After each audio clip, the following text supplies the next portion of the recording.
Hello, everyone, and welcome. We should be live at this point, so let me make double sure that we are muted. And yes, it says we have an excellent connection, and we are now live. So yeah, very, very welcome. Thank you all for being here.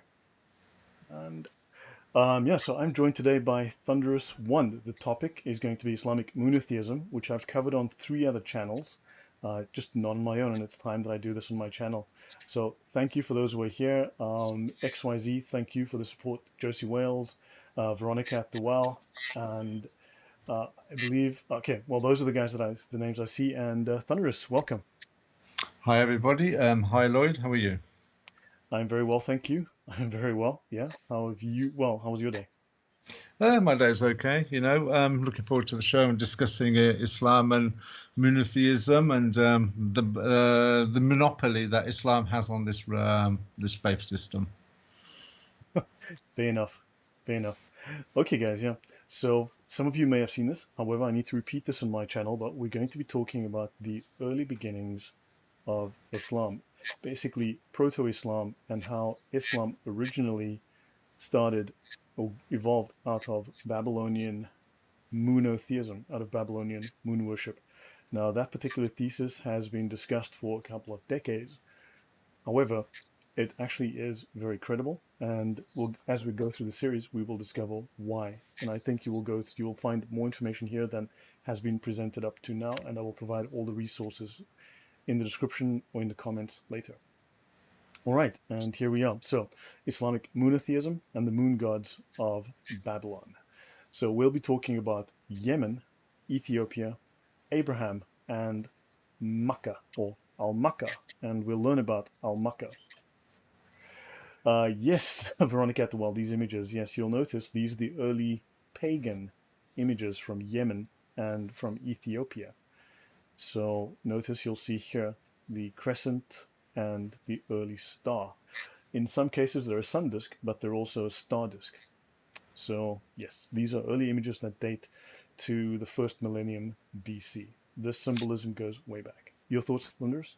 Yeah, I was just going to say we're talking about Ethiopia and Yemen and Saudi Arabia, but in my research, which I did many years ago, the image of the crescent-shaped moon, the world in archaeology seems to be replete with this and pagan idolatry. So it's not geographically restricted to one area or one period of time either.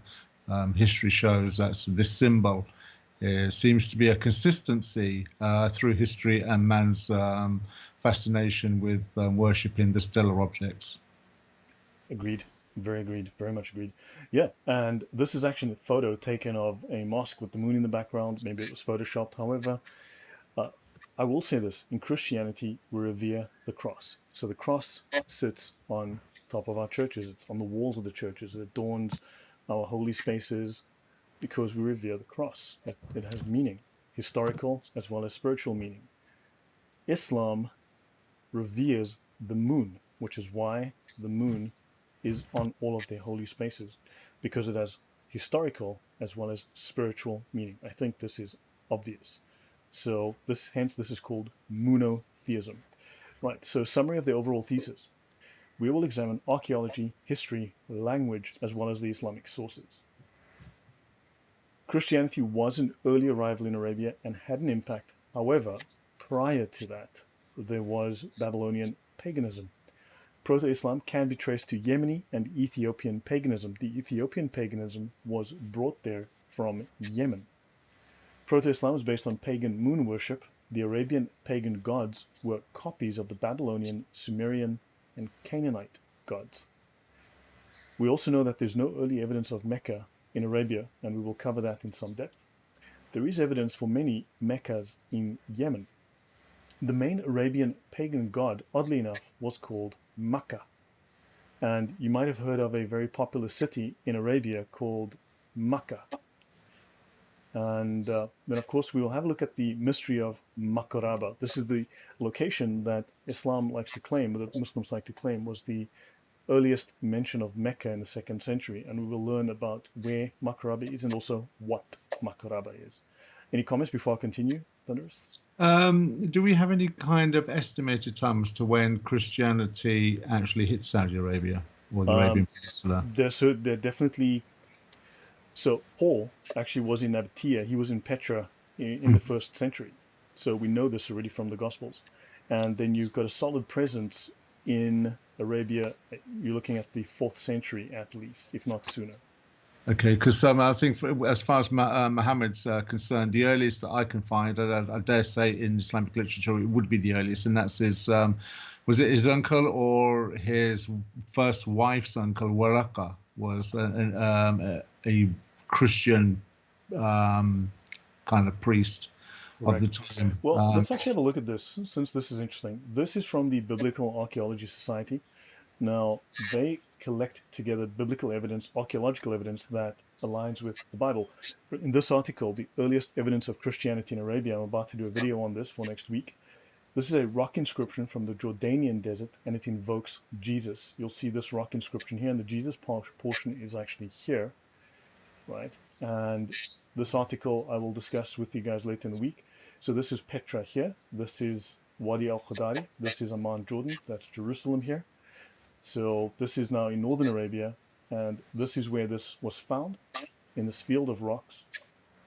And you'll see here, this is the name of Jesus. And it says here, possibly the earliest witness to Christianity in Arabia, the Jesus inscription from the Wadi al-Qadari is a memorial inscription, meaning that it commemorates a deceased person. It consists of three parts. It gives the inscriber's name, a commemoration of the deceased uncle, and concludes with a unique religious invocation to Isa, which corresponds to the name given to Jesus in the Quran, O Isa. Help him against those who deny you. What? So, yeah, Sorry, that Isay, what language is that in? Safayitic. Sorry? Safayitic. So it's not an Arab word then. So the Arab's Issa is Correct. that's the proto to Isa is Yeah. the Issa, right? Yeah, if we have a look here, if we look for the Safayitic, so there are 17 Safayitic words in the Quran right here. Right. This is interesting, and I don't want to digress. I'll just make this comment for the audience that if we go back to the discussion about Islam and 124,000 prophets, Adam was the first prophet, and he came directly from heaven to earth. He spoke Arabic in heaven, and it would have been the purest form of Arabic that ever existed. And Why aren't Islam. we finding Arabic inscriptions? Exactly that. So we're not finding historically the purest. We're finding that if we go with the Islamic narrative of Adam being the first man on earth, moving towards Muhammad, which incidentally is only 21 generations. So there's a problem there for Muslims, whereas the Bible has 73 from Adam to Jesus. Go figure the mathematics, or math if you're American. Yeah. I don't want to dwell too far off because I No. want to get back to the topic. Yeah. Yeah, what one comment was is why are we finding the further forward we're going in time, more non-Arabic words in the Quran with what we're discussing, when it should be more Arabic or pure Arabic from when Adam came to earth? That's a fair question. Yeah, that's a very fair question. So you can see here, there are a number of over 50 different languages represented within the Quran. So I will leave this here for the moment. Okay, guys. So yeah, let's jump forward. Thanks. Those are very good points. Hello, Marek. All right. So I'll start off with Yeha, the Sabah kingdom site in Ethiopia. Right. So a Sabah kingdom site in Ethiopia. Yeha is a Bronze Age site near Aksum in Ethiopia, the largest archaeological site in the Horn of Africa, showing African contact with South Arabia. Welcome, Sergeant Gingrich and Dragon. Welcome. Thank you all. Hello, Marek. Yeah, so what we have is this site that shows us that Africa and Arabia were linked. Now, Sabah is the historical Sabaean kingdom of Sheba. We've all heard of the Queen of Sheba.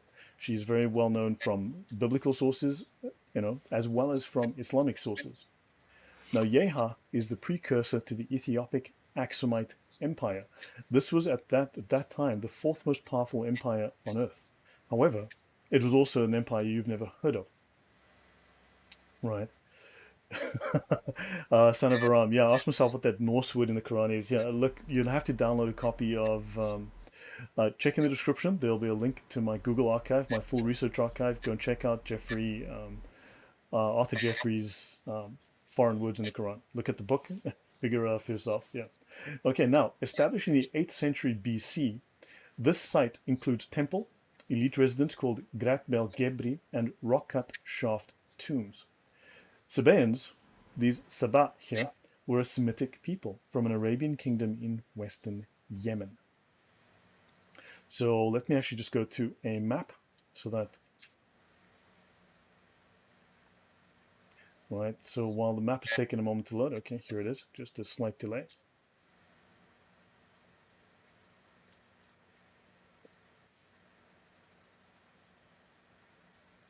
So let's have a look here at what we're dealing with. So this here is Aksum. This is Mecca up here. This is Aksum down here. This is the Horn of Africa. This is Arabia. This is Sinai Peninsula. This is Egypt. So we are looking at this area down here called Aksum, and this is Yeha. All right. So now the Sabaeans were Semitic people from an Arabian kingdom in western Yemen. So they invaded from Yemen into Ethiopia, and their empire flourished from the 8th century BC approximately to 275 AD. So they were in the first millennium BC up to the 3rd century AD. Now this temple, oddly enough, is known as Al-Makkah Temple. Now you might notice the similarity to a certain place in Arabia, which is very important in the Islamic religion. And I will make a note that the Yemeni Q sound becomes an Arabic K. So Al-Makkah becomes, in the standard Arabic, Al-Makkah. And Makkah, have you heard of Makkah before, Thunderous? It rings a bell for some reason. Yep. And yeah, we're going to be talking about this a lot. So let's have a look at an old map. This is Mecca. This is where the Kaaba is. Okay. Obviously, it's known as Al-Makkah. Here you've got Aksum and Yeha. I'm getting some feedback, Thunderous, I'm getting echo and feedback from your mic. I'm not sure hearing why. myself. I'm hearing myself. Okay, let me just try something else. Okay, so what I've got here is Aksum and Yeha. And what is interesting, as we will discover, is here in Yemen, just below Najran, we have another Al-Makkah temple. And what is interesting is there will be more than one. There were many, many of these Al-Makkah temples. And Al-Makkah was not just, well, it was also a place. So we'll find many of these Makkah temples in southern Arabia. Josie Wells, oh, thank you very much for the comment. It's really worth clicking the links and educating yourself. Lloyd has done the hard work and the deep research. Yeah, thank you. Okay, so let's continue. Let's have a look at these Sabaeans. Who were these Sabaeans, these Saba? They are mentioned in the Quran. They're also mentioned in the Bible, and we will discuss that. So let's have a Muslim perspective on these Sabaeans. Muslim writer Muhammad Shukri al-Alusi compared their religious practices to Islam in his book Bulugh al-Arab fi Akhwal al-Arab. Arabs during the pre-Islamic period used to practice things that were included in the Islamic Sharia. They, for example, did not marry both a mother and her daughter. They considered marrying two sisters simultaneously to be the most heinous crime. They censured anyone who married his stepmother. And interestingly, these moon-worshipping Sabaeans who copied their religion from Babylon, they made the major Hajj and the minor Umrah pilgrimage to the Kaaba. They performed circumambulation around the Kaaba. They ran 7 times between Mount Safa and Marwa. They threw rocks, and they washed themselves after sexual intercourse. Any thoughts from you, Thunderous? Well, straight away, that sounds quite alarming that a Muslim writer. I can barely hear you, Thunderous. Sorry, your audio is very soft now. I'm using a headset now. So. I cannot hear you, Thunderous.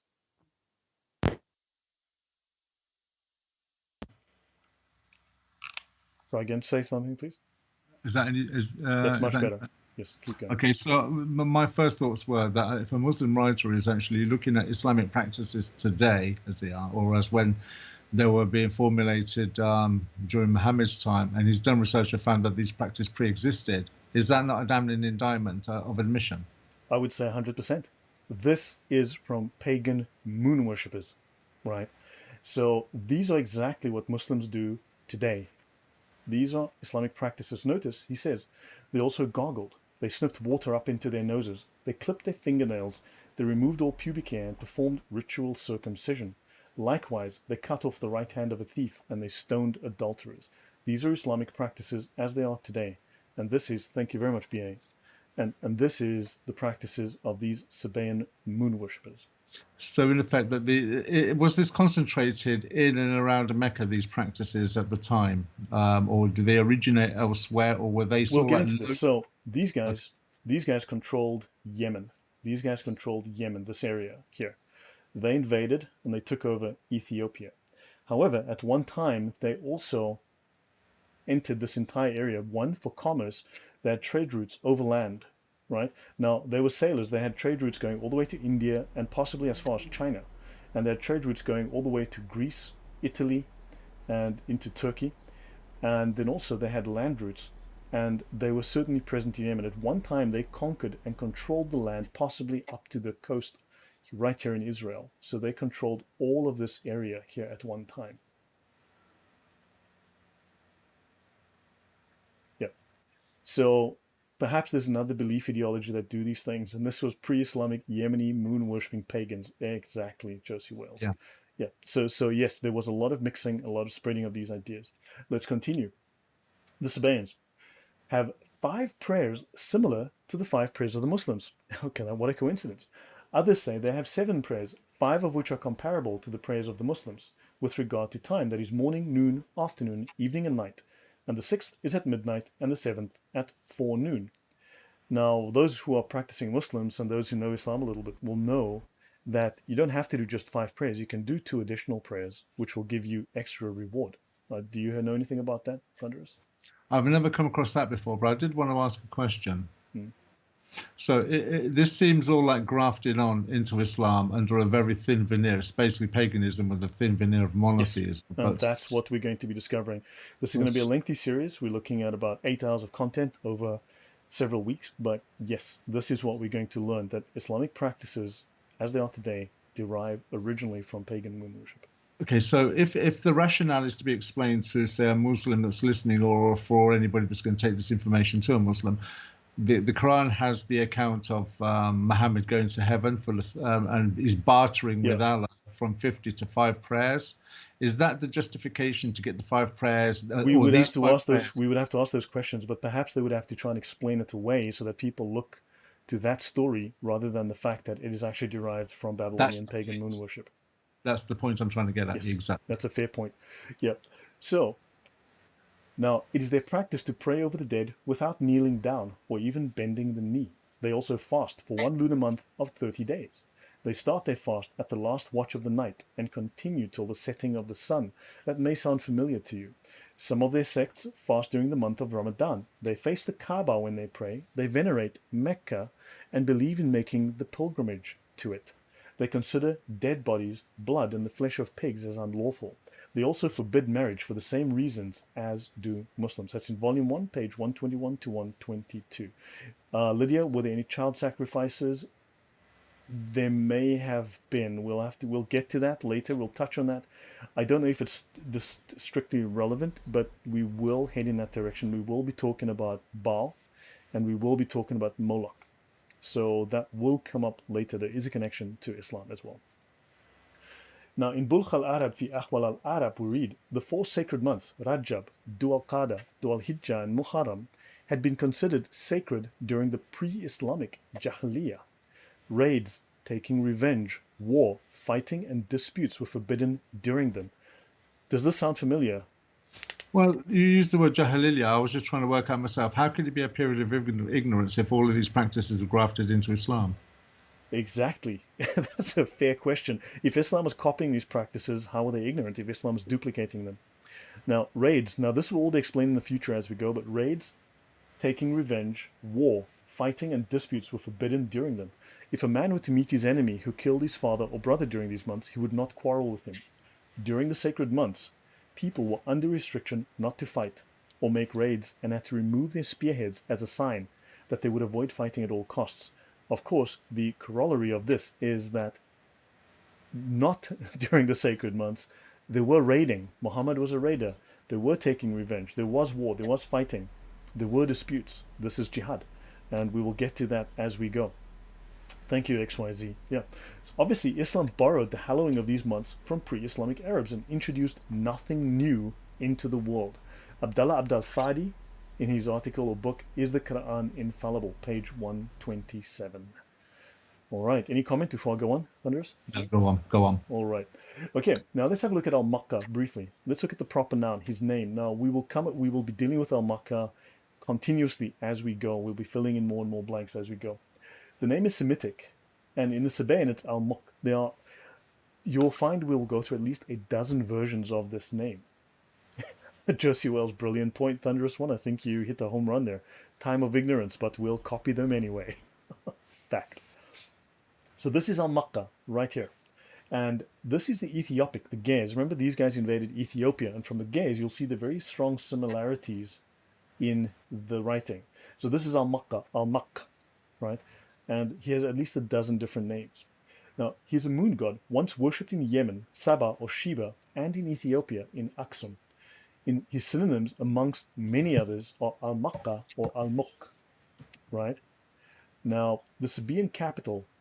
Now, also, look up the current name of Mecca. It's Al-Makkah Mukarrama, Al-Muk. So both of these names, Al-Makkah, Al-Muk, are both in the current names. The sounds are both in the current names of Mecca today. The noble, right?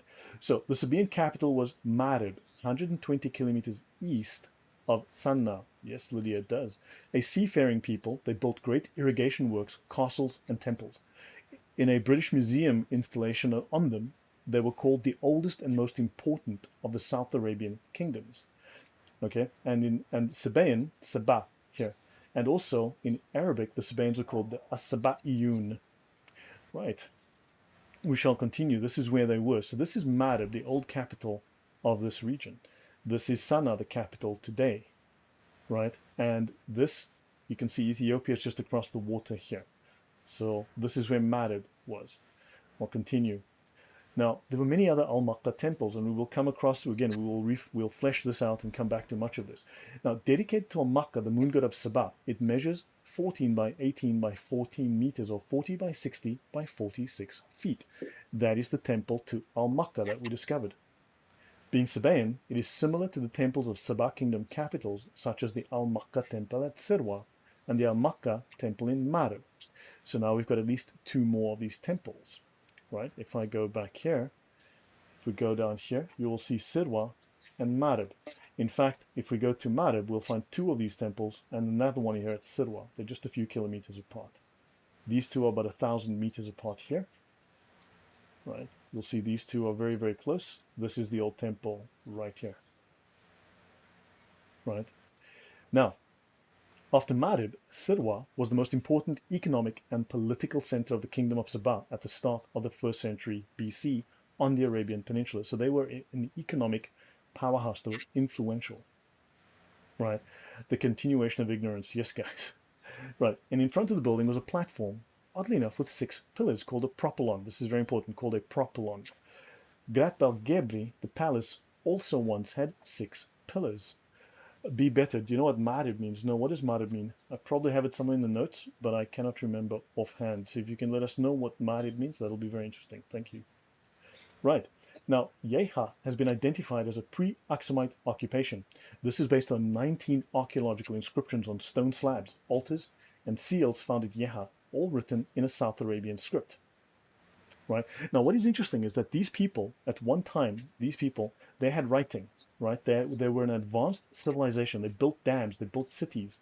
They traveled all over. They traveled to India, if not China. They traveled all the way up the coast. They traded with the Greeks. They traded with the Romans, right? They were all the way across this coast here. They were all the way up and down here, all the way up this coast. They had writing. And then, for some reason, at the time of Muhammad, writing disappears. Right, which is very odd. And it comes back later. Thunderous? No, I was just thinking, because you were saying that obviously these people were very well developed for that Yes. particular period of time. You get the sense of that because the Queen of Sheba visits Solomon. So there's a good thing there. You have the Ethiopian eunuch in the Book of Acts.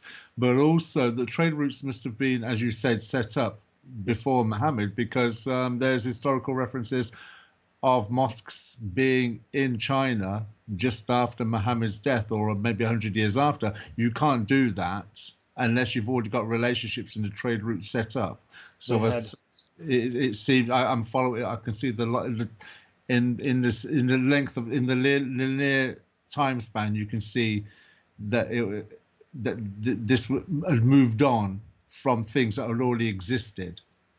fair point. That's a very fair point. Yes. Now notice these one, two, three, four, five, six, seven, 8 pillars. Now, what is important are not the pillars as such, although the pillars certainly have relevance. Understand? What is important are the spaces between the pillars, because you enter from the secular world into the holy world, into the temple, into the what's it? The we'll get to the word later. You enter into the holy section through the spaces. Now let's count the spaces. One, two, three, four, five, six, seven. 7 spaces, 7 prayers. Right? So you entered into the pillar. You entered through this false archway, this false door into the temple. Okay? So, center of prosperity. So, ironically, Westerners Muslims claim to this that the practice they don't like had been part of the local culture before Islam. Yes, and we will discover those practices go way, way back. Okay, let's continue. Now, let's look at this. These are the 8 pillars at the Awam temple, okay, to Al Makkah, the temple of Al Makkah in Marib. Now, let's look at this one. It's got 6 pillars. 1, 2, 3, 4, 5, 6. This pillar is broken off. 6 pillars will give you 5 spaces. These are your 5 ways to get to God, right? And those are your 5 prayers. So those 5 spaces, 5 prayers, right? 8 pillars, 7 prayers, right?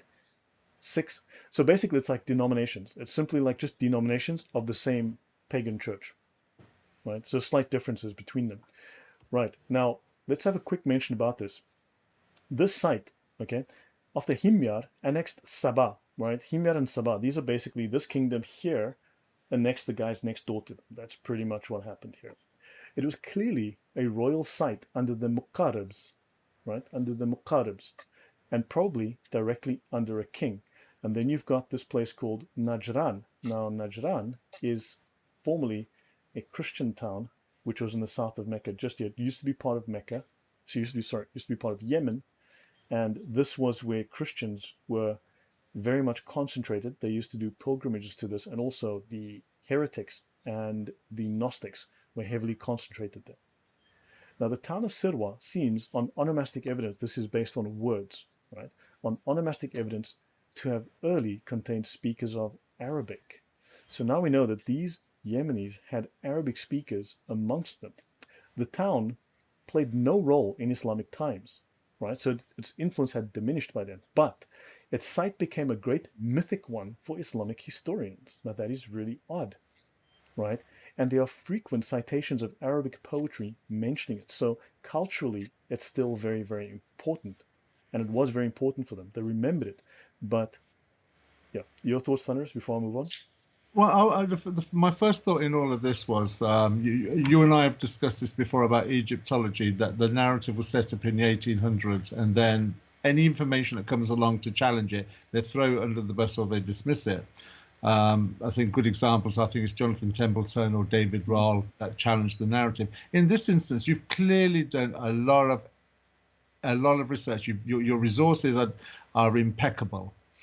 Do you not find in all of this information that you're looking at that there are historians or archaeologists that challenge each other in what they're finding? Because it seems to me that when you look at history, there are maybe 2 or 3 narratives where they're making an interpretation that fits what their presupposition is. You're looking at this objectively, and you're joining the dots. Yep. Do you find that there's a frustration in yourself when you're reading articles that maybe conflict with what the reality is? So what you find is that the scholars have all of this wealth of information in these silos, right? But they don't connect it to the next item in the next silo. They keep them separate. It's almost Mm. like they are unwilling or afraid, or for some reason they refuse to make that connection, to join those That's dots. that was my next question. I was going to say it could either be ignorance or arrogance, but also with Islam, you are playing into the fear factor, and the threat is very real. Because the information is there, and it's you when you read the language, you get the feeling they don't want to say what the obvious conclusion is. Yes, exactly. So let's have a quick look at Awam Temple. I'm going to utilize here the Smithsonian Institute, right? It is not Wikipedia, just so we know. Now, Wendell Phillips and his team excavated the great walled enclosure of Mahram Bilqis. Now, the Mahram, that's the word I was wanting earlier. When you go through the pillars, you enter from the secular world into the Mahram, right, the holy space. And Bilqis is the queen of Sheba. The ancient temple of Awam, dedicated to the moon god Al-Makkah. Now, it's very important to realize. Now, here, when you spoke of contradiction, Thunderous, Mm. I will show dozens of references, dozens, as we go through this discussion, as we go through the episodes of Al-Makkah being mentioned as a moon god. Now, there is one outlier, a single outlier, where Al-Makkah, the moon god, is termed by two scholars to be a sun god. And Muslims pounce on that. They pounce on it, and they try to the exclusion of all other evidence, more modern evidence, in scriptural evidence, archaeological evidence. They will try to deny that Al-Makkah is a moon god, and they will try and make him a sun god. Now, it doesn't help their case, because either way, it's a pagan god, which is ultimately connected to Allah. But all of this will become clear as we go. But here is something, and the moon god theory is so much more. There's so much more data for it, evidence for it. Whereas the sun god one is actually very flimsy, and it's easily dealt with. But yes, so there is that. So you do find small contradictions, and sometimes you wonder how they got to this. But I can explain that one, and we will in the future. So now, this Wendell Phillips, who worked for the Smithsonian, he was doing archaeological excavations in 1952 with his team. Then decades later, the government of Yemen invited Marilyn Phillips, his daughter, to continue her brother's work. Okay, her brother. Okay, sorry. So to continue, and this is dated 8 September 2014. I've got some other documents up to about 2017 or 2019 discussing this, but during the war, they had to stop, of course. So let's have a quick look at something. These are called the Raja Jil. You'll sometimes see Raja Lil, okay? So these names occasionally differ, Raja Jil and Raja Lil. Raja Jil columns, or stelae, archaeologists working in Saudi Arabia continue to puzzle over the meaning of more than 50 groups of oddly arranged standing stones, the most famous of which are found at the site of Raja Jil, near the ancient oasis town of Al-Juf. That's up north here. Okay, thought to date to the Chalcolithic period, which is 4500 to 3500 BC. In other words, this is 6,500 years ago. They were raised more than 5,500 years ago by an unknown people. Many pillars are now fallen. Others are tilting heavily. These were erected in Saudi Arabia's Al-Juf province during the 4th millennium BC. Let's have a quick look at what these look like. These are standing stones. Do these look familiar, Thunderous? Didn't we just see... Notice the broken ones next to it. There. The broken stones. The image hasn't come up for me yet.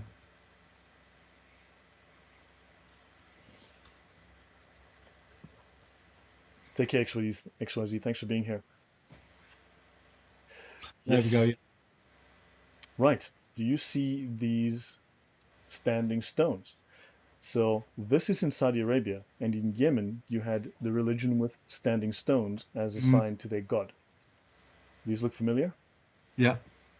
So these are from a people from 6,000 years ago. Very similar, yeah. Now, Al-Juf was a significant stopover point on several ancient land trade highways, which connected the Arabian Peninsula, Egypt, Mesopotamia, and Syria. It's the Arabic Stonehenge. Josie Wells, you are correct. We will talk a lot about that. I will show you, for instance, there are at least 50,000 such sites in Arabia. 50,000. Right? We will cover that later. So, but yes, it is very much a Neolithic site. Correct.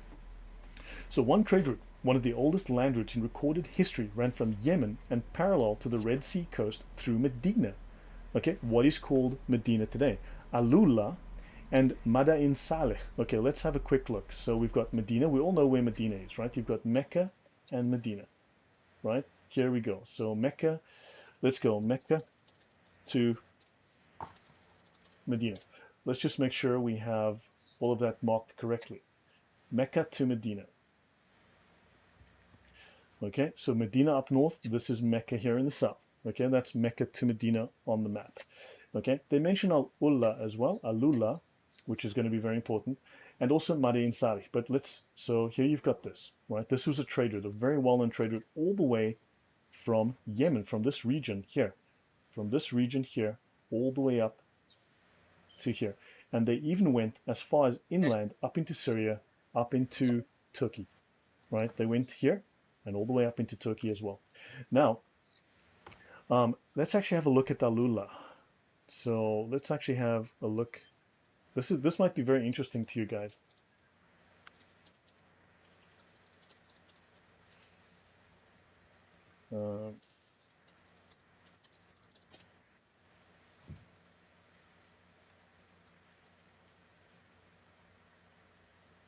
This is Al-Ula in Saudi Arabia. This is Al-Ula. Have a look at this. This is Saudi Arabia.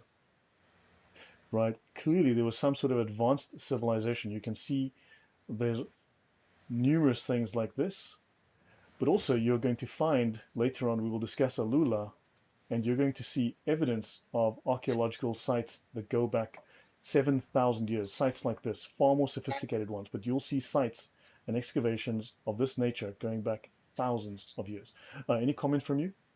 Not only I personally, and this is my own personal opinion, I challenge the timescales of 7,000 or 6,000 years, but it kind of shows, irrespective of what the timescales are, the advanced knowledge that they would have had in structure and arrangement, also with scale as well. Yeah. They're not primitive people, and it shouldn't be considered that they are. Clearly very well advanced. Yeah. If you look at some of these constructions here, look at some of what they've done here. These people were able to do these things. And also the size of this is like 90 to 100 meters or more in size. These are 100 meters or more in size, right? So that's the kind of thing that you're seeing in Al-Ula, right? So this civilization, which was this Neolithic civilization producing this. Welcome, Eva. Welcome, Jordan. So by traveling north. Okay, so these guys went to Damascus, they went up to Turkey. Turkey is going to be very, very important for us as well later. So by traveling north and northeast to Al-Juf, then east in this way, the road avoided the harsh sands of the great Nafud Desert, right? And the stones may have indicated the presence of a crossroad and the safer route to take, or they may have been temples.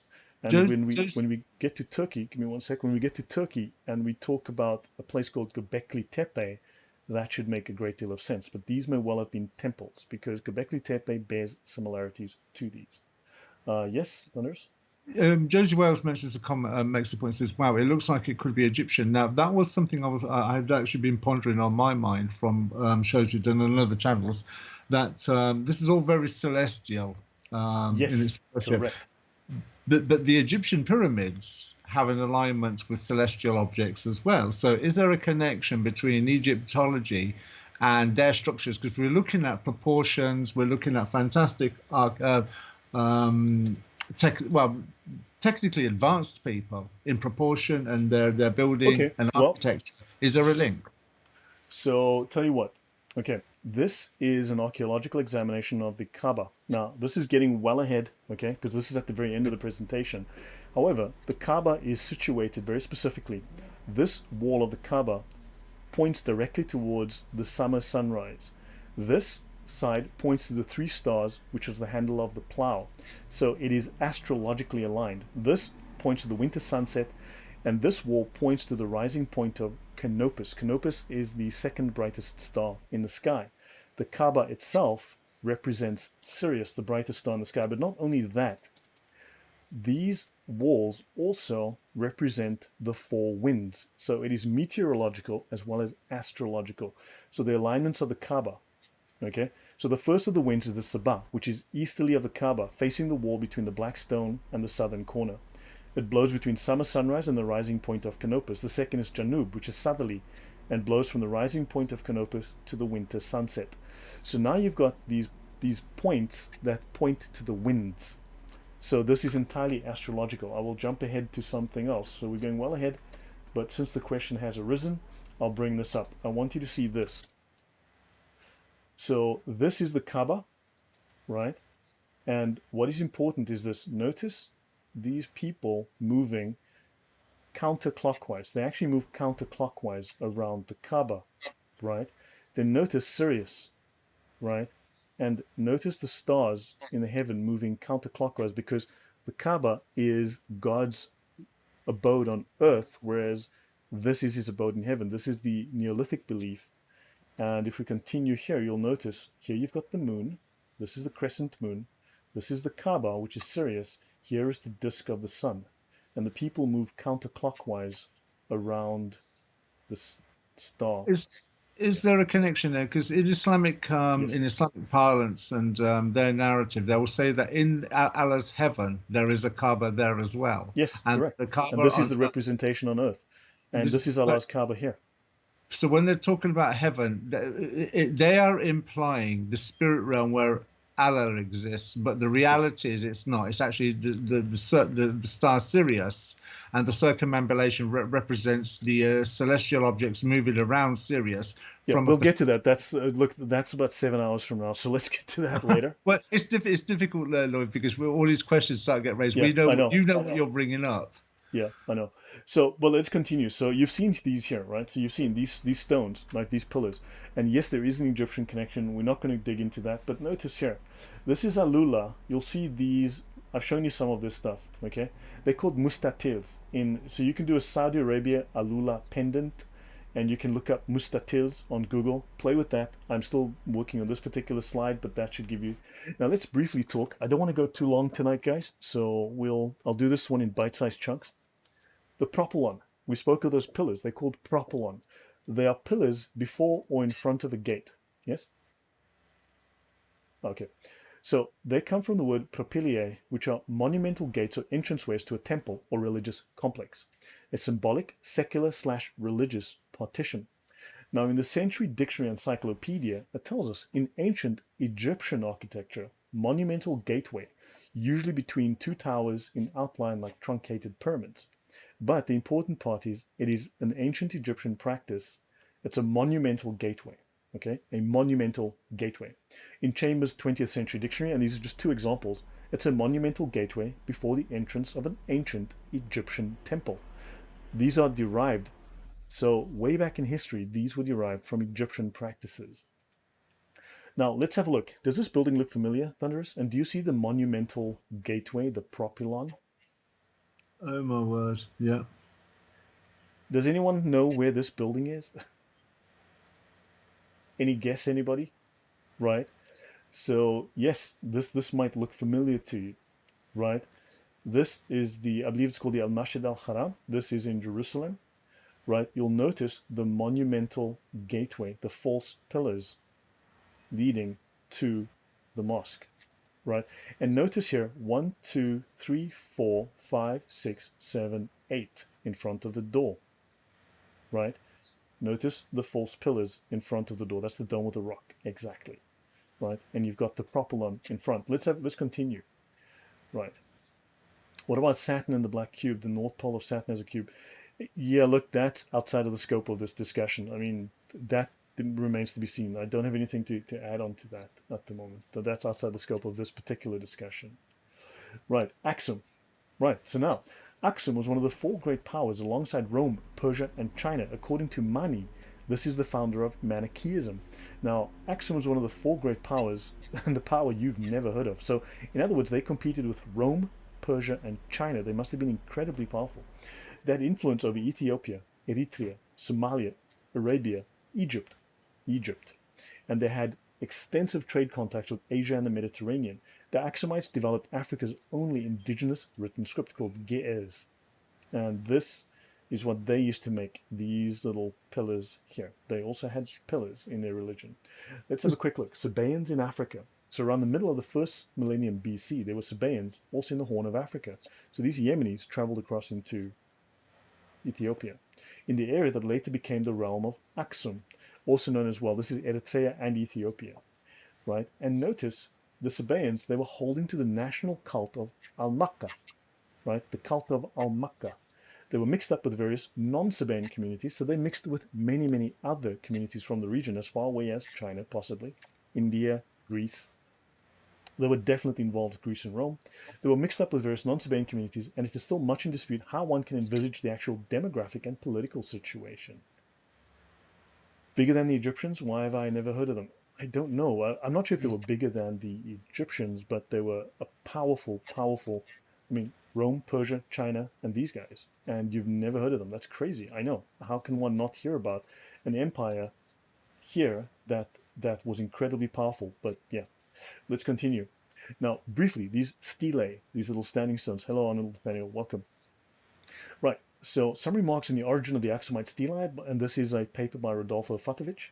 This paper is to investigate the origins of the Aksumite stelae in the light of Near Eastern and African megalithism. Right? So, in other words, these megaliths were all over the Near East, in other words, Arabia. The possible funerary stelae of the 3rd millennium, so they go back 3,000 years, were found in the Negev, so even in Israel, right? The Negev. So they're associated to cairns of flat stones, 7 to 8 meters in diameter. Cairns of flat stones, these flat stones, we just saw those in Alula, right? These little round cairns of flat stones with the burial in the middle, okay? So at Bab ad-Dahra in Jordan, they were also, here in Jordan, they were all over the place. They were a sanctuary devoted to the ancestor cult from the 4th and the 1st millennia BC in Rizqeh in southern Jordan. So in other words, this kind of thing was all over Arabia, from Jordan all the way into Africa. Now, the Aksumite Empire. So let's go to National Geographic. Do you have anything you want to say, Andres? No, I just two things. One, I'd never heard of these Aksumite people before. To consider they've had an empire, I find that surprising. And second of all, you showed the image of the pillar. How is that any different from an obelisk? Not very much, because back in the day, right?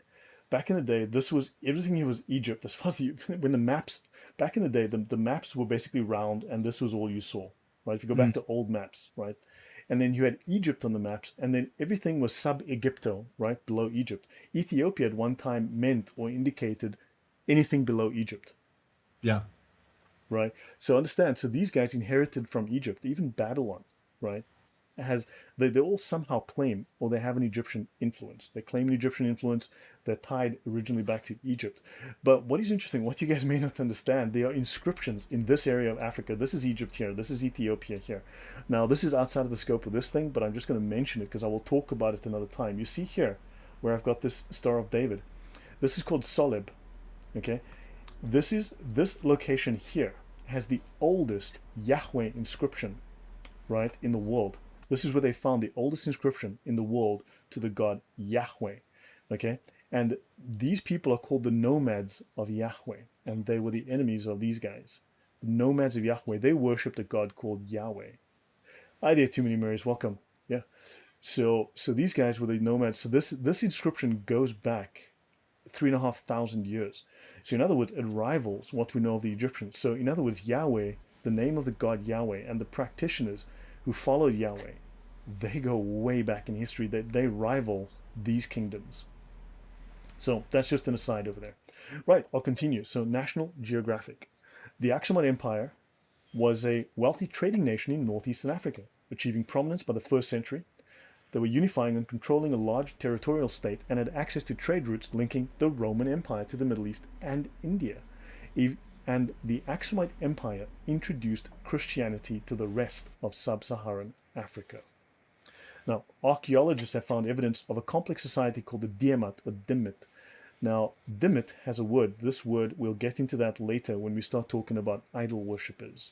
And we start talking about the early meaning of where the word Islam comes from. Right? Called Diamat or Dimit, that preceded the rise of Aksum by several centuries, based in Yeha. Now, here we've got this Dimit in Yeha and in the Tigray Highlands, about 50 kilometers northeast of Aksum. This will be tied to Islam later. Okay. Now, it was strategically positioned at the crossroads of trade routes from East African coast to the African interior. So this means they were trading into Africa. And trading partners included most of the major states in the known world: Egypt, South Arabia, the Middle East, India, and China.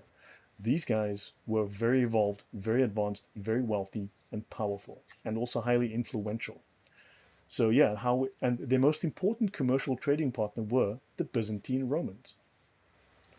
I'll pause here. This is where, notice, they controlled at least this region. So they controlled probably further east here, and they controlled, they had influence. At one time, they invaded and they took over all of this region and even controlled Mecca, or very nearly controlled Mecca. Your thoughts, Thunderous? Yeah. No, I've got no comments on that. This material now is new. Anything to do with Axumites, I have no clueless on. Yeah. So they were a very powerful, as you can see, seafaring nation. They went all the way up to, again, Greece, Rome, right? So these guys traveled extensively to India, China. So these guys had very strong links. So there was a lot more going on, and these guys were the first to spread Christianity. Now, what is interesting, Christianity is dated, in their case, to probably the late third, early fourth century. So the 200s, these guys were already practicing Christians and they were spreading Christianity throughout the rest of Arabia. In fact, they took Christianity into Arabia here, as well as Can I south. just, Yes? can I just ask a question? The Axumite, they're clearly responsible for trade and, if you like, networking, if you want to use a Yes. better phrase. Now, we're using the term they were very powerful and they were doing business with Greece and Rome and places like that. Is it in context then, just so that I can understand this correctly? America is a powerful country and Amazon is a powerful business company.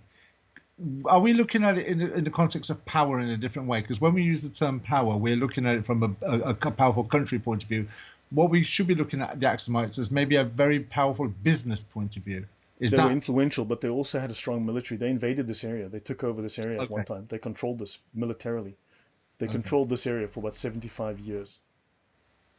Okay, so it wasn't some kind of Amazon or DHL where No, they they were they very economically powerful, and even after the military occupation ended, they were still economically influential. okay. Yeah, they still were culturally and economically influential. So now let's have a look at some coins, right? Now all of these pieces will be joined together, right? Coins. Aksum was the first African country to mint its own coins, so they were quite advanced. They were in gold, silver, and bronze, and they were in the standard weight categories issued by the Roman Empire, which tells us they were trading with the Romans. They wanted coins of the same value, so they could easily trade. These coins have been recovered in multiple foreign locations as far away as India, and they were also the first Christian kingdom to put crosses on coins. Let's have a look. They were the first Christian kingdom to put crosses on coins. And this is their king. These are crosses on coins. Lydia says, yeah, to be powerful, you have to be ruthless back then. And that makes good sense. Yeah, that makes good sense. So, moon worship. Now, the Aksumite ruler was called the Negusa Nagast, the king of kings. Right? And King Ezana, he ruled from roughly 320 to 360 AD, and he converted to Christianity as verified by Aksumite coins. This was him. Notice, does that look familiar? Ever seen this symbol before, Thunderous? Yeah, yeah, Yeah, it yeah. looks like a crescent and a star, Looks does it? like yeah, and looks like it's something to do with the Bible. I might be wrong on that. But yes, so now you've got a crescent and a star. So he was a pagan. So he had coins with a pagan disc and a crescent. His later coins have crosses, right? So the later coins, you can see here again. So he's the first Christian king to put crosses on currency. Josie Wells asking the question: when was this? About 200 AD. I just have the date right here, 320 There to you go. 360 AD. So look, I mean, you can give or take, I don't know, plus minus 20 years, given the inaccuracies in the history, but this is roughly this period. Okay, these coins date to that period, so this is solid archaeological evidence.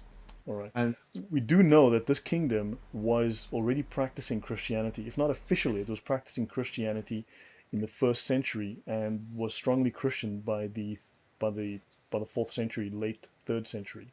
Yes, Thunders. I was just thinking, I'm just looking at the coins. At the top of the coin, you see the crescent with the star in the middle. Yeah, that's this one. Yeah. Yeah, it's. I find I'll make a comment maybe in another show about those, but that's amazing. That's revealing. That's exposing. Yeah. So he was a pagan. He then converted to Christianity and converted all the coins. You can see now he becomes Christian. He now has the cross on the staff. He now has the cross. So he's the first Christian king. Now, Ethiopia is possibly the first Christian state. Its conversion to Christianity dates to roughly the same time as, oh, good grief. What is that state next to Turkey? That was in Armenia. Thanks. So, Aksum became the first sub Saharan African state to embrace Christianity. King Ezana proclaimed Christianity state religion in the early 4th century. And for a century before that, Roman traders had brought knowledge of the Christian religion to the Aksumite mercantile network. And this is very important to understand that information travels through mercantile networks. Back in the day, information traveled through trade networks. These guys had a substantial trade network, and the guys before them, the Yemenis, had a substantial trade network, and that is how ideas, including religious ideas, flourished. Wow, Glory, thank you very much. I'm so, Peter, thank you very, very much. I appreciate wow, appreciate that contribution. Thank you. Right. So in the 6th century, Aksumite King Caleb sent a force across the Red Sea to subdue the Yemenites. And he dominated South Arabia for about 70 years, and the Byzantine emperor supported Aksum largely due to Yemen's persecution of Christians. They were persecuting Christians here in Najran. So the Yemenis were persecuting Christians in Najran. These guys responded by sending their forces across. They sent across a guy called Abraha, and we don't know, but they may or may not have sent him with a bunch of elephants. You guys may have heard of Abraha. Have you heard of Abraha? Abraha, that sounds familiar. The guy that attacked Mecca with the elephants? No, I'll need to be reminded on that In one Islam, so the year of the elephant, Muhammad was born in the year of the elephant. That's the year that Mecca was attacked by King Abraha with his elephants. then. Yeah, sorry, yeah, absolutely, because Muhammad was born. Yeah, now you remind me. Abraha, yeah. Okay, let's continue. He was from Aksum. Yes, correct. In fact, he was sent by the emperor, and Abraha went across here, conquered this whole area, took it over, and decided, you know what, I like it. I think I'll stay, and he split off from the king of Aksum. So let's continue. Right. So now the first church in sub-Saharan Africa. So this is where I'll end today. I will continue this section. We'll just finish this, and then we'll end here today. The first church in sub-Saharan Africa. This is from the Smithsonian Magazine, so it's not Wikipedia. The Church on Earth in Ethiopia rewrites the history of Christianity in Africa. Archaeologists can now more closely date when the religion spread to the Aksumite Empire. Okay, so let me continue here. Oh, let me just minimize that. So I'm just going to bring up this link.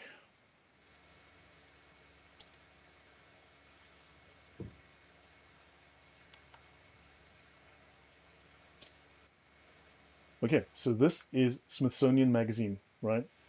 So this is from the Smithsonian. It's not Wikipedia. I'm not copy pasting Wikipedia, but of course, Abdul's are going to be saying exactly that in 5 minutes. Now, this church on earth in Ethiopia rewrites the history of Christianity in Africa. So this is a dig that happened not that long ago. At an archaeological site in Ethiopia, researchers are uncovering the oldest Christian basilica in sub-Saharan Africa, right? And in the dusty highlands of northern Ethiopia, a team recently uncovered the oldest known Christian church in sub-Saharan Africa. And it's early, so they're talking now of one of the world's oldest kingdoms and its early conversion to Christianity. So this kingdom emerged in the 1st century AD and would go on to dominate much of Eastern Africa as well as Western Arabia. We've already shown the maps on that. So this church was built in the 4th century AD, about the same time as when Roman Emperor Constantine legalized Christianity. Constantine did not make Christianity the state religion. He simply legalized its practice. And this is around 337 BC. Right, AD, sorry. It may well be prior, okay? So it may well be prior, but now, so Christianity arrived at an early date nearly 3,000 miles from Rome, and this find suggests that the new religion spread quickly through long-distance trading networks that linked the Mediterranean via the Red Sea with South Africa, with Africa and South Asia, shedding fresh light on a significant era about which historians know little. Aksum was one of the world's most influential ancient civilizations, but it remains one of the least widely known, says Michael Harrower of Johns Hopkins University, the archaeologist leading the team. Your thoughts, Thunderous? No, it's not the first time that something like that. I remember when Nineveh was founded in the 18th century, but before then, the Bible was mocked about the Assyrian Empire and Nineveh. Yes. Then it gets found, and it's now one of the better known world powers from the biblical narrative. I think with this Aksum, this is what we're finding now, from what I'm discerning. This too, the more archaeology is researched, the more about this power is going to be unearthed. Right. Now, they traded by camel, donkey, and boat. Okay, in silver, olive oil and wine from the Mediterranean to cities along the Indian Ocean, which in turn brought back exported iron, glass beads, and fruits. And you can see the crosses here. You can see the cross here. Okay, so a stone pendant with a cross and the term venerable in ancient Ethiopian Gez, right?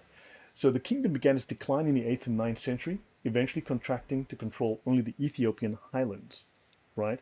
Now, they were at one time peaceful with Islam, but of course Islam became more aggressive and the kingdom came under attack from Somali and then Ottoman armies. Now, now notice nearly half of all Ethiopians today are members of the Ethiopian Orthodox Tawahedo Church. Now, for those of you who don't know, have you heard of the Tawhid, Thunderous?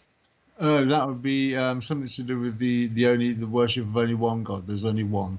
God is one, Allah is one, Tawhid. For those who are interested, the Ethiopian Orthodox Tawahedo Church, this Gez word, is the origin of the word Tawhid in Islam. I was going to ask you because we're about to finish now anyway, but I wanted to ask you a Yeah. question. We seem to be finding a lot of words. And now, if anybody that's ever spoken to a Muslim about the Quran, one of the default defenses they have is, well, you've got to understand the Arabic. The root word can have up to 10 different meanings and such. Yes. Are we not seeing historically then, when we bring these things up, that the argument is going to, because they've already set the foundation for one word can have 10 different meanings, that other words that are external to Islam, they're going to use the same kind of arguments with, so You can as to have, well, you can have secondary and tertiary meanings, but you will have primary meanings. You're going to have yes. primary, you're going to have original meanings, early original meanings, right? Yes, so yes, that is true. And Tawhid, we'll get into the meaning of Tawhid. We will come into the meaning of Tawhid, but this is relevant. This is actually, you'll find that this was taken straight out of the Ethiopic Gez. It was the Tawhedo church. This is the this is the source of the term Tawhid. Uh, Max 10 asks, were not most of these lands Christian until Mohammedans swept in, who then utilized both them and the Jews for their abilities while slaughtering and enslaving the rest? That's a fairly good summary, I would say. Now, notice, Christianity had reached Egypt by the 3rd century, right? But it was not until Constantine's legalization of Christian observance that the church expanded widely across Europe and the Near East. With news of the Aksumite excavation, researchers can now feel confident in dating the arrival of Christianity to Ethiopia at the same time frame. There's a story in the Gospels of a black man, and I believe it's one of the apostles, not Barnabas or something, that actually converts him, and Was it he Philip? travels. Yes? Philip, he Philip. ran Yes. alongside the Ethiopian eunuch in the book of Acts, and the Ethiopian eunuch was reading aloud the book of Isaiah. Yeah. Yes, correct. So the Christianity went to Ethiopia early in the 1st century already. So this finds, to my knowledge, the earliest physical evidence for a church in Ethiopia, as well as all of sub-Saharan Africa. This is from Can, Aaron Butts, professor of Semitic and Egyptian languages in Washington, D.C. at the Catholic University. Yes? can I ask a question? In that Yeah. sense, then, is there any relationship or any historical evidence that's been found with reference to Judaism? Because if you follow the logic through, the Queen of Sheba came from Ethiopia, paid a lot of respect to Solomon, and then goes back. The eunuch was obviously been to Jerusalem and went to worship at the temple and was on his way back. So there must have been some kind of strand of or should say, there must have been a strand of Judaism in Ethiopia prior to it going Well, into the Christianity. Ethiopian Orthodox Tawido Church is a little bit Jewish in its practice. Yes, it does retain a very strong Jewish flavor. And we will speak briefly about the Ethiopian influences. We will do that, but that I've got for a separate presentation. But I want to focus on Yemen. I will be touching on Ethiopia. Then we'll focus mostly on Yemen. And later on, I will go back to Ethiopia. But Ethiopian Christianity, which has a very strong Jewish element, right, has a strong and direct influence on Islam through numerous people. And yes, we will find that. Okay. Yeah. So notice this was home to temples built in a southern Arabian style, dating back many centuries before the rise of Aksum. The temples reflect the influence of Sabaeans, who dominated the lucrative incense trade and whose power reached across the Red Sea. Now, what is interesting, the excavators' biggest discovery was a massive building, 60 feet long and 40 feet wide, resembling the ancient Roman style of basilica, which is interesting. Now, what is odd about this is that the Aksumite temple at Yeha that we spoke about, the temple of Al-Makkah, also happens to be exactly 60 feet long and 40 feet wide. So what they did was they simply took over an old temple of Al-Makkah and they converted it to a church. Now, later on, we will discover that the temple that we call the Kaaba today was once apparently an Ethiopian church that was converted to a mosque. So, yeah, small world. Now, in the research paper, they speak of this unusual collection of artifacts, right? A very unusual collection of artifacts that suggests these are bulls. These are pagan figures, like bulls' heads, pagan figures, right? Gold rings and various other things.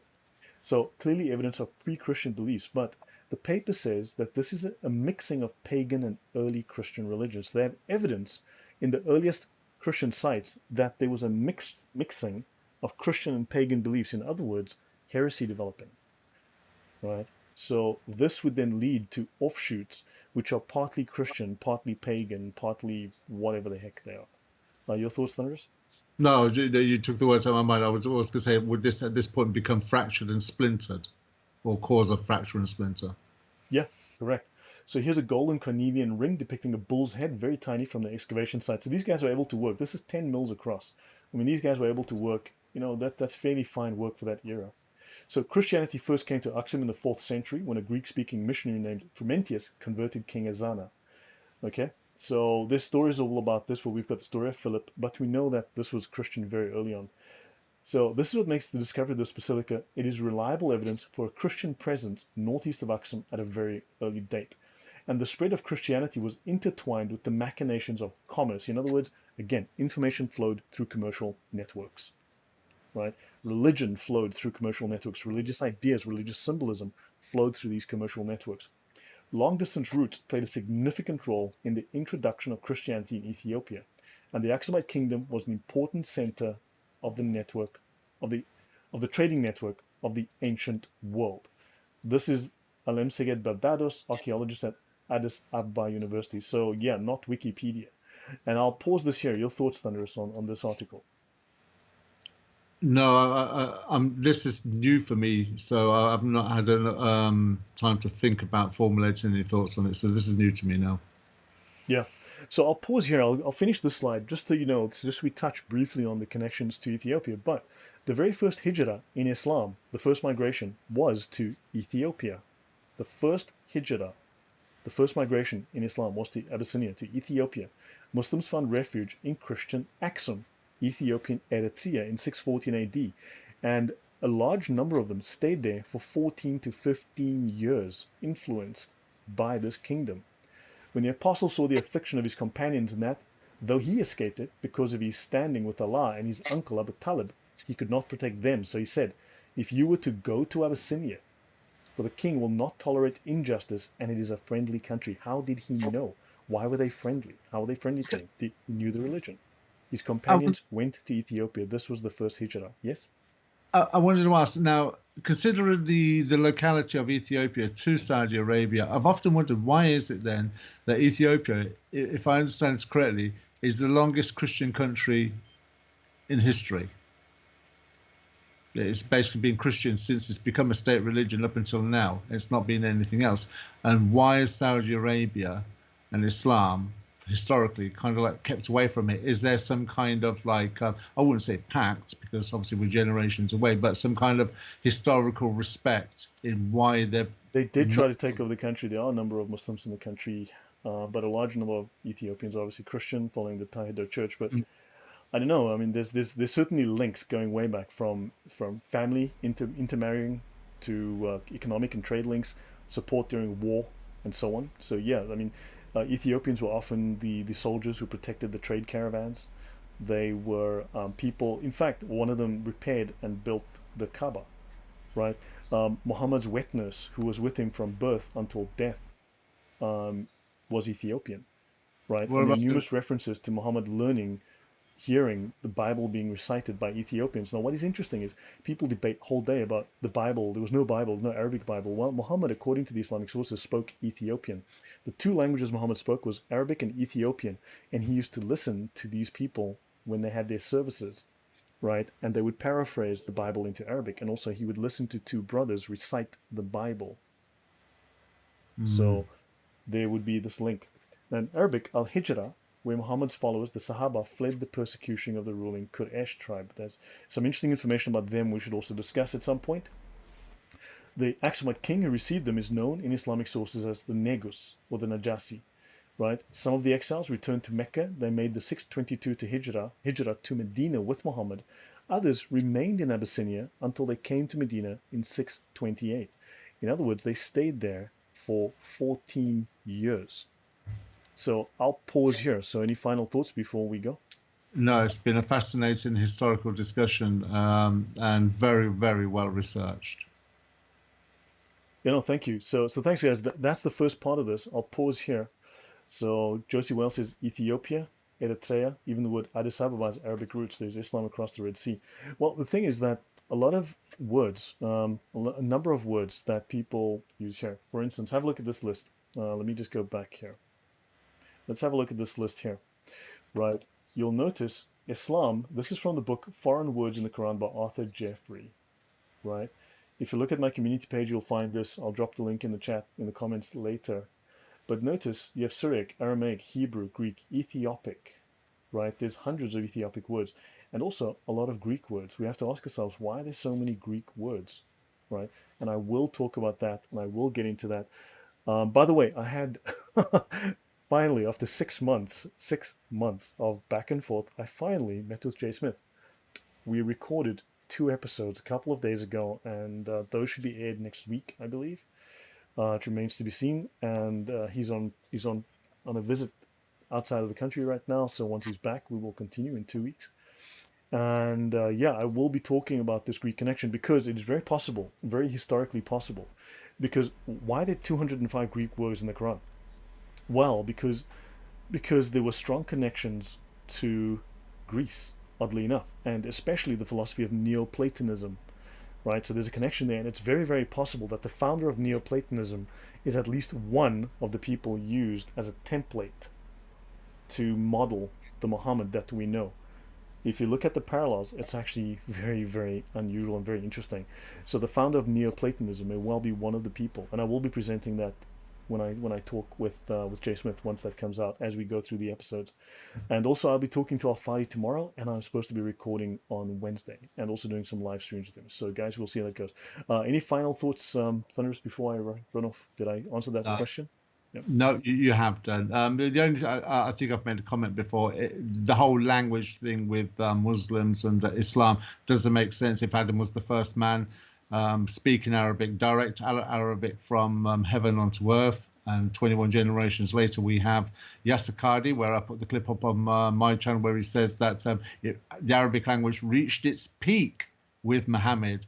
But surely that peak would have been wasn't even completed at that point. No, exactly. So it kind of goes to show that the Islamic narrative contradicts itself, because Adam was the first man. It would have reached its peak then when Adam was the first man on the planet. So we have to ask Muslims more questions about this Arabic language. And if it reached its peak with Muhammad, then why are we finding all these alien words inside the text?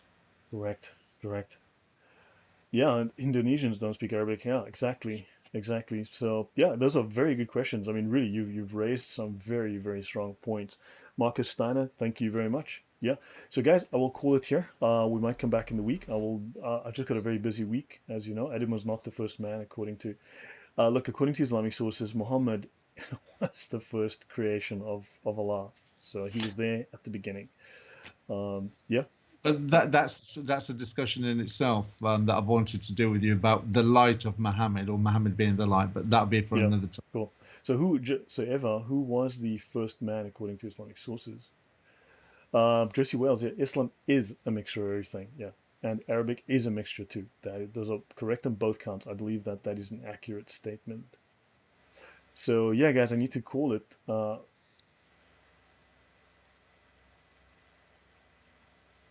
Adam was not the first man according to Islamic sources. I'm not talking about that. Okay, I'm not sure I understand, Eva, but yeah, drop it in the comments later. Muhammad goes back over 100,000 years. Muhammad goes back to the formation of the universe. Lydia. So that's the light of Muhammad. You don't understand. Muhammad is very, very. Adam received earth after someone. Yeah. So the earth was made for Muhammad. Muhammad Can was I, there at the beginning. Allah spoke to Muhammad and said, Muhammad, I'm going to make the universe, I'm going to make earth for you. And then Allah made the earth, and then afterwards, he placed Muhammad on the earth as a but physical human being. Yeah? But just on us, I know we don't want to digress because it's a subject to stuff. But if Right. you go to my channel, there's actually a discussion by Yasser Qadi that says that the jinn were on Earth before Adam was, and they had their own wars and things on the planet. Which, interestingly, there's no archaeological evidence of these wars and jinns. But hey ho, that's Islam. Don't confuse us with the facts, okay? There were humans on earth. Oh, good grief, this has made the jinn. So, yeah, Islam gets confusing, but guys, we'll talk about this. Was he? Yes, yes, on Nathaniel. Muhammad was Allah's companion. And in fact, look, very quickly, because I want to go, but Allah is aloof. No one knows where Allah. Where's Allah? Nobody knows, right? Allah is missing. He's aloof. Unfortunately, that is the way that it's seen in Islamic theology. So Allah's power is gone, right? So who runs the universe in Allah's absence? Well, there's a guy called Muhammad who just happens to be free right now. And you see, Allah's power keeps keeps the planets spinning in their orbits, and it keeps them turning on the axes. And well, with the absence of Allah, who's going to do that? Well, thank you, Muhammad. We appreciate you using the spirit of Muhammad, the Ruh Muhammadi, to do that while Allah is taking a holiday. That is Muhammad in Islam. Isn't there a guy in the Bible that speaks like that or is spoken of like that? You know, there's a guy, but he's not as powerful as Muhammad. There might be a guy. You know, there might be Is a that the guy. one? Is that the one that stands behind Muhammad while Muhammad is leading the prayer? Prayers, that guy. Yeah, I think that guy. This is a very Veronica. Yes, this is an incredibly bad copy of the Trinity. It is seriously. I should take you through those sources. It's incredible.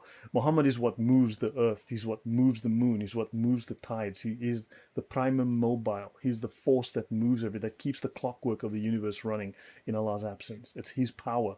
In the absence of Allah, it's Muhammad's power that keeps the earth, keeps the universe running. Believe it or not.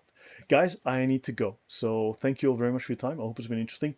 Thunderous, thank you for the very, very enlightening questions. Man, those questions, yeah, those hit hard. And thank you very much. So No, but thanks, my guys. pleasure. And I'd like to say thank you to the audience, to all those that are listening now and participated. Big shout to you. Thank you very much. Yeah. Take care, guys. Good night. God bless.